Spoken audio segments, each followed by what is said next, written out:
Hi, I'm Zibby Owens, and I am the host of this podcast, Moms Don't Have Time to Read Books. I am also a newly minted USA Today best-selling author of the novel Blank. I've created a whole community of book lovers around this podcast, a publishing company, reading retreats, a bookstore, and more. Learn more at zibbymedia.com or follow me on social at Zibby Owens or join the community at Zibby Readers. Anastasia Zadeik is the author of The Other Side of Nothing, a novel. Anastasia is a writer, editor, and storyteller. After graduating summa cum laude, Phi Beta Kappa, with a BA in psychology from Smith College, she had an international career in neuropsychological research while raising her children. She now serves as Director of Communications for the San Diego Writers Festival, as a co-producer of the San Diego Memoir Showcase, and as a mentor for the literary nonprofit So Say We All. She also sits on the board of the International Memoir Writers Association. Her debut novel, Blurred Fates, won the 2023 Sarton Award for Contemporary Fiction and the 2023 National Indie Excellence Award in Contemporary Fiction. Her second novel, The Other Side of Nothing, was released in May 2024. She lives in California with her husband and their empty nest rescue dog, Charlie. Also, you may have seen on Instagram when I was in San Diego, Anastasia and I did an event together, and we had the best time. So it was so amazing of her to moderate and set the whole thing up. So thanks. Welcome, Anastasia. Thank you so much for coming on Moms Don't Have Time to Read Books to discuss The Other Side of Nothing, a novel. Congratulations. Thank you. Thank you for having me. Of course. You wrote a really good book. It's really good. I read the whole thing, and I'm sorry this podcast kept getting delayed, but I really did. And, it's good and it's heartfelt, and you raised a lot of really interesting points particularly about parent-child relationships and, love and loyalty and, doing the best you can. It made me kind of sad and happy, and anyway, great job. Well, what I really wanted to achieve was to make it realistic as possible. Like, I think so many times with books about mental illness, it can be kind of sensationalized or it can be glossed over, like everything turns out fine in the end. Yep. And I think for most families out there and most individuals out there, it's not like you can manage it. You can get to the point where you can manage your mental illness and you can have a life that's fulfilling and happy and all of that. But it's also, there's a lot of people who continue to struggle. So I just wanted to be realistic about that. So I hope my intent was to make it hopeful. It is hopeful. Yeah. It's just, sometimes you have to go through harder times to get to, that's like life. It's just life. It is life. It is life. Back up for a second, because I jumped into all that. Can you please tell listeners what your book is about? Sure. So it's basically a story about 4 people on 2 cross-country journeys.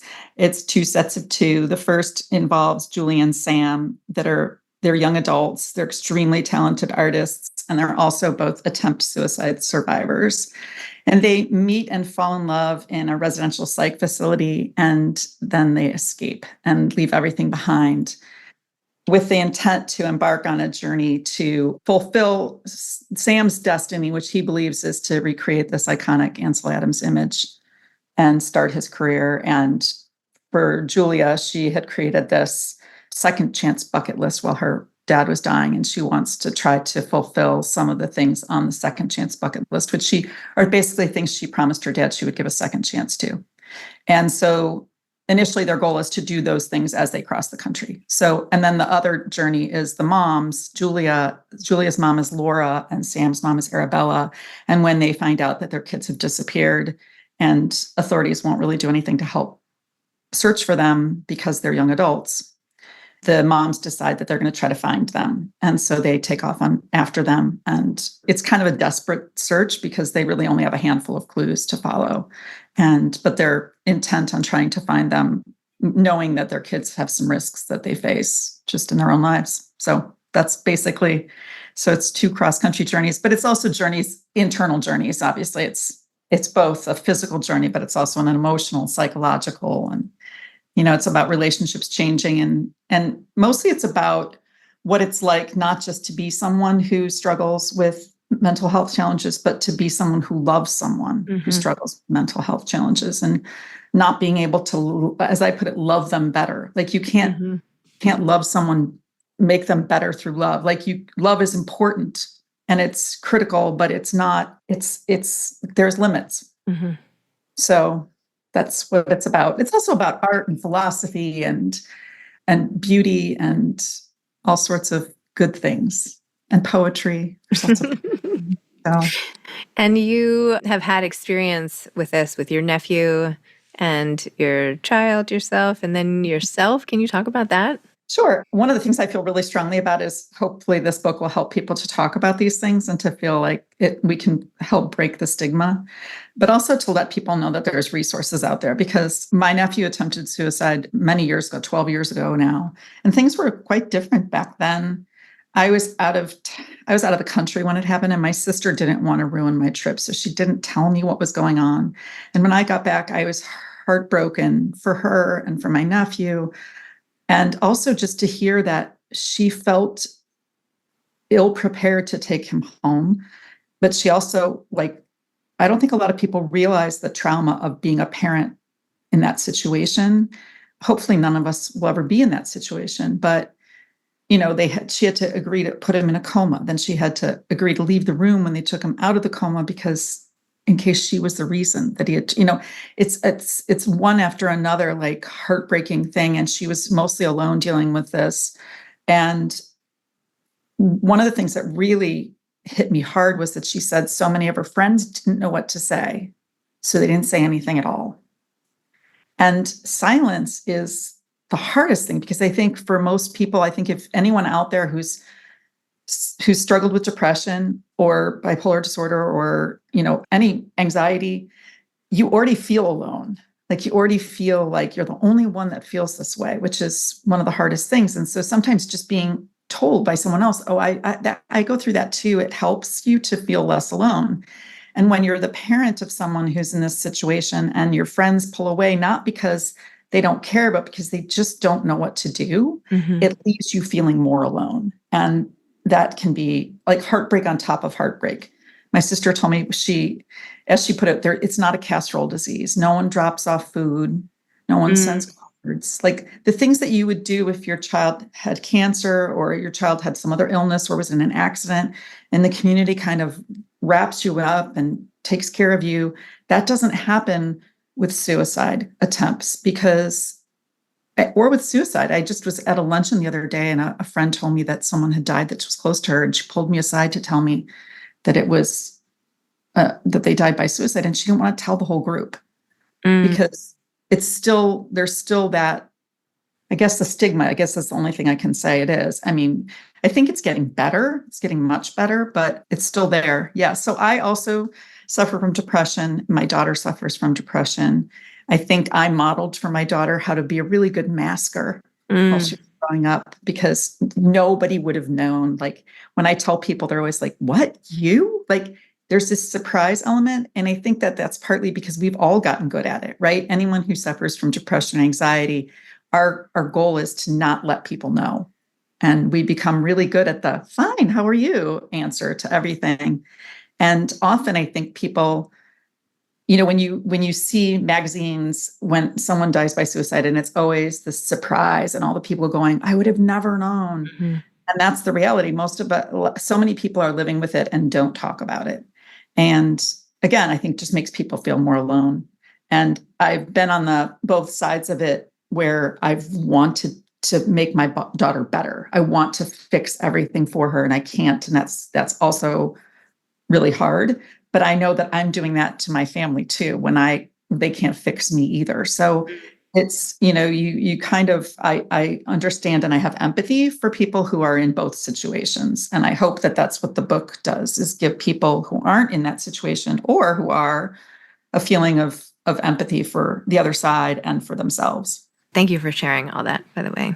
Really personal stuff. And, I think it's important to remember most parents really do just want their kids to be okay. And, that every day there is an undercurrent of fear constantly that something will happen. And the idea that your child is your own your child's worst enemy, in a way, Yeah, right? That exactly. they are the harm you're worried about, but they are the precious gift as well. Is hard to wrestle with. It's complicated, and Absolutely. there's no clear path there. So I deeply, empathize with how hard it is when somebody wants to hurt themselves, right? No one's trained well in that. Yeah. And that's one of the other things I really hope that people will understand and reach out for help. There's so many more resources now than there were even just a few years ago. And not just resources for people who are, again, for people who are in that situation where they're feeling that way and they're in an emergency situation. There's also some of the same resources can be used for people who are family members and don't know what to say. You can call 988 and get advice on what to say to someone who you think is at risk. So there's like a lot of things out there that people don't know about that can be helpful. But I think you're right. That's one of the reasons. I think that's another reason why people have a hard time after an attempt to talk about it or to express sympathy, because when someone's had an accident or when they have cancer, they're struggling to live. And it's hard to accept that like somebody could want to die. And when you say to somebody about their loved one that wanted to die or that wanted to die more than they wanted to live, we as a society are uncomfortable with death generally. So the idea of somebody wanting to die is really makes us really uncomfortable. Not that it should or shouldn't. I'm just saying it does. Yeah. You know No, what I mean? you're absolutely right. I had a really close friend die by suicide, but she had made several attempts before she died. And I'm sorry. being what we were younger, right? People are not always so kind about things like that, and they don't know how to handle it. And, anyway, so I come to this with some background, not the same at all, not to compare, but well, nobody's is the same. I mean, nobody's is the same, Zibby. We all have our own things we're dealing with, right? But one of the moments in the book that kind of broke my heart was when the daughter had printed out all of these things she wanted her mom to see. She didn't totally know that she wanted her mom to see all the reports about depression and everything else, but she did enough that she wrote like "for mom" on it and then left it there. And the mom didn't find them and said like, "Oh my gosh, I was looking in all the wrong places." It just like broke my heart. I know. And I think that's the thing is that I know so my daughter was depressed for 3 years before she told me.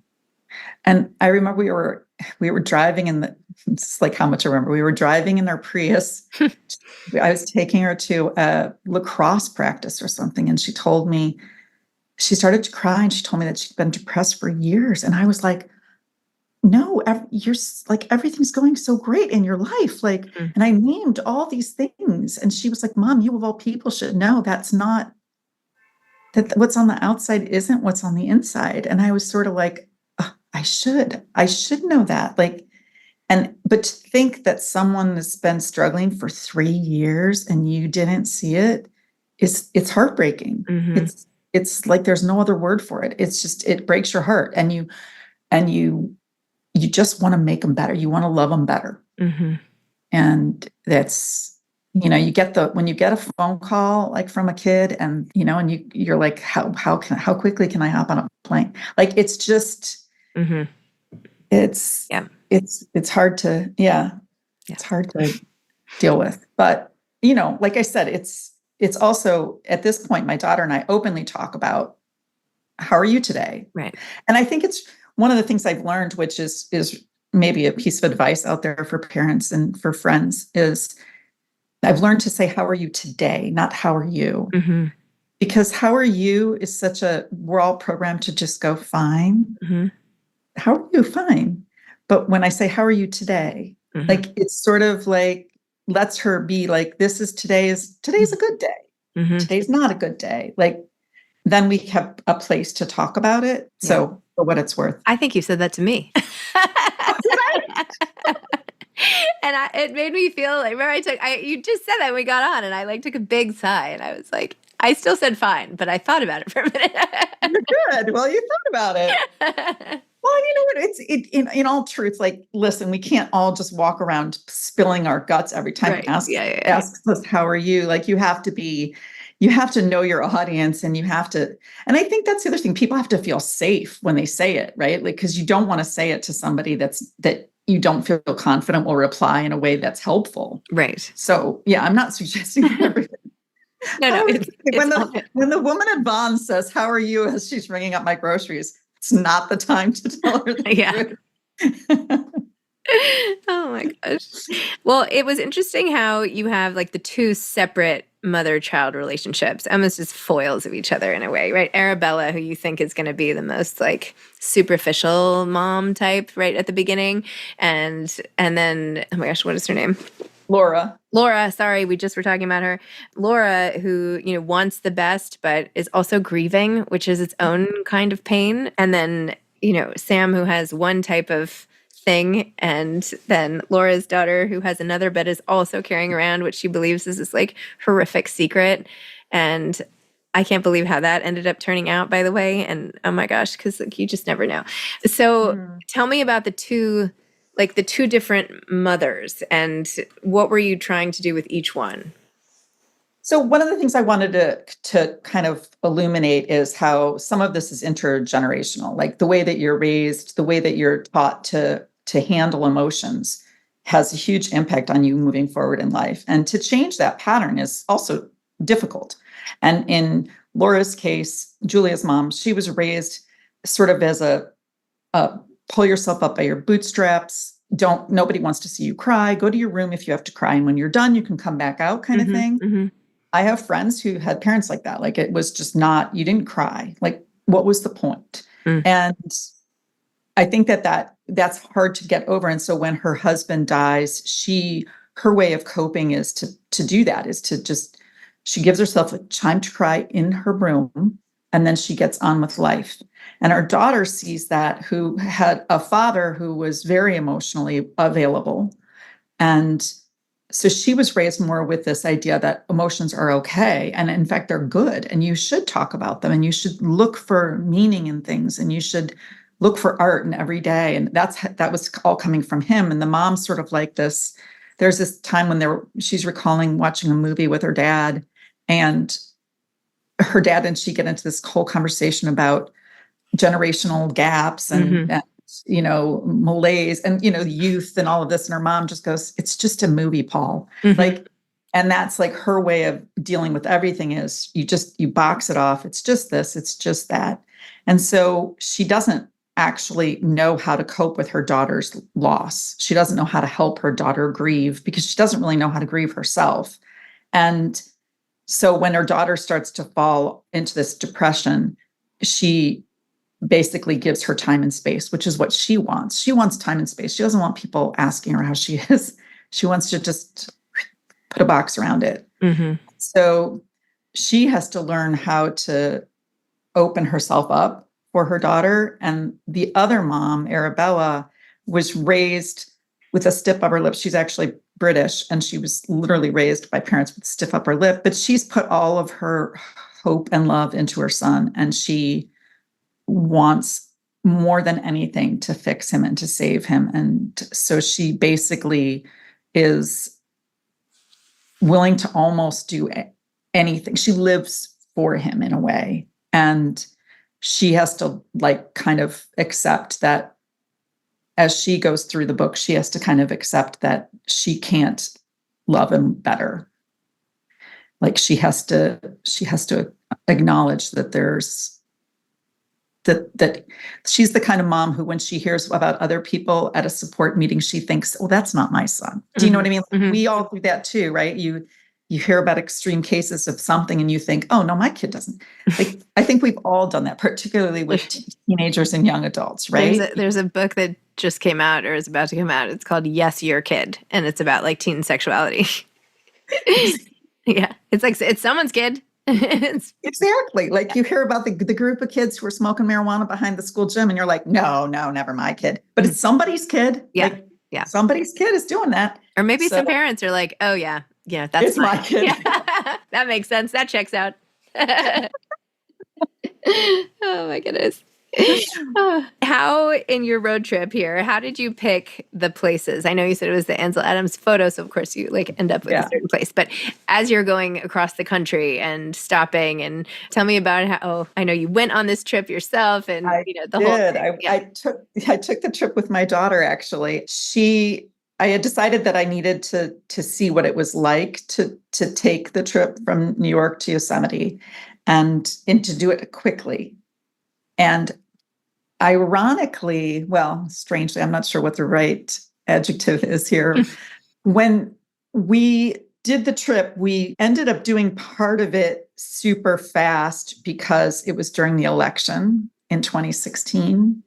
And we were actually in the car while the election results were being delivered. And we were so stressed that we just kept driving. Because we couldn't conceive of stopping. And like, it felt like if we were in the car, we could put off acceptance somehow. I don't know. I guess that's revealing my politics.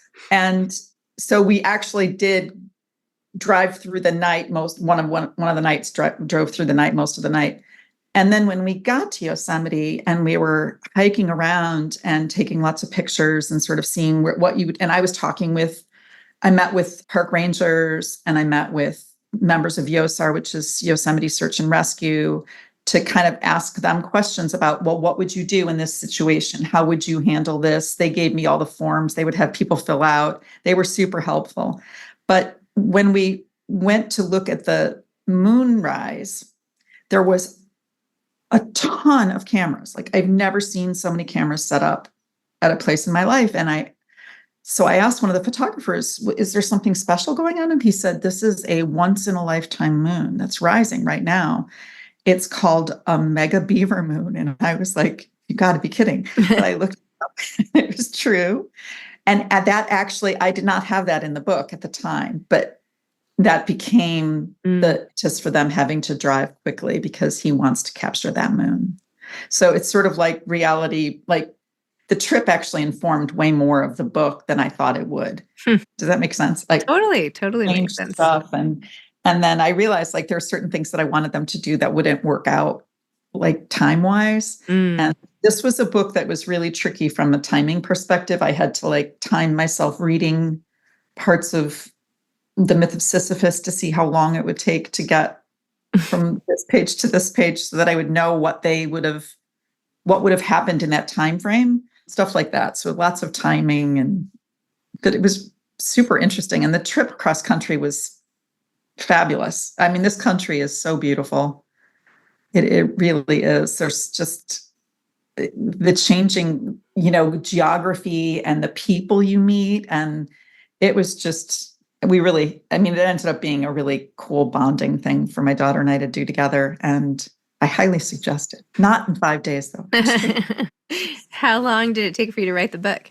The first draft probably took me 9 months to a year, somewhere in there. And then I started writing it in 2016 and it just came out. So, or it's coming out in a couple of weeks. So, the whole process. I mean, obviously, as a publisher, that from the time you actually get the final manuscript to the time you see it, or the time you sign with their publisher to the time you see the book on a shelf is about 18 months, 2 years. So there was that. But so basically I finished it in 2022.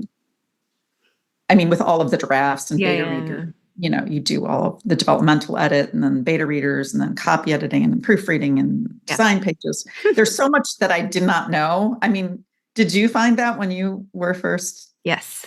I had no idea. Like all the steps? All the steps. Some more than others. Some publishers have a lot more rounds, right? Yeah. Other places. Yeah, it's a lot. It's changed my experience of bookstores and libraries because I walk in and I think all of these books went through this. Yeah. Like it's not incredible. All. A lot, though. A lot. You're right. I think after a while, you'll be able, you'll see which ones when you're reading them and you're like, oh, this didn't go through that level of line editing, right? You can tell. It's not the author's fault, right? Because you're comparing that book to, to others. Anyway, what advice would you have for aspiring authors? Oh, first of all, read. And read, I always tell people to read. There's two ways that I read a book now. I can read it as a reader, or I can read it as a writer. And sometimes if there's a book that I really feel is gorgeously written, or where there's character development that is just like, I admire or inspire me, like, then I will read it both ways. First, I'll read it as a reader just to enjoy it. And then I'll read it as a writer, like, how did they do this? And so that's my first piece of advice. And my second piece of advice is don't give up on yourself and believe in your own process. Everyone comes at this differently. Some people you're going to hear, they wrote their first draft in 6 months and it was perfect. And, and other people, it takes 10 years to get it out. And both ways could be right. It's just who you are and how you write. So don't give up. And where do you think Julia would be now? I think that Julia is working as an art teacher in a middle school. And how is she doing today? I think she's doing okay. I think she's managing things really well. I would guess that she's come out of it on the other side.